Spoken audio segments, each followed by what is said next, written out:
kiyya maqaan Leencaa Guutoo jedhama. Leenjisaa Oosuuti. Taphni addaa tapha gaarii, tapha bareedaa.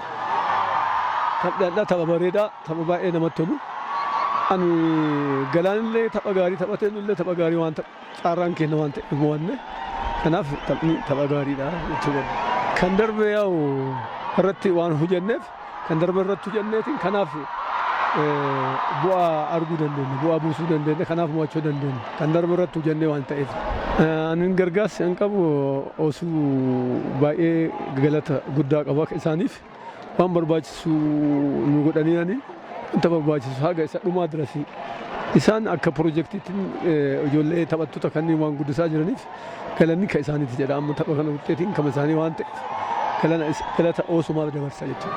Morkiin cima garuu gareen kennaa akka taphattootaatti yoo fudhanne taphataa biyyoolessa keessa taphatee liigii olaanaa biyyoolessaa keessa taphatee dhufe hin qabnu akka ijoollee daa'iman piroojeektiitii waggaa 5 ta'aniiranii isaan irratti waa hojjennee bu'aa guddaa arguu dandeenya.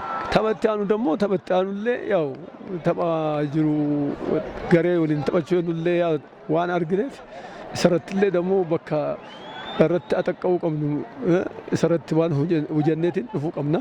Kanaaf bareedaa jechuu barbaade.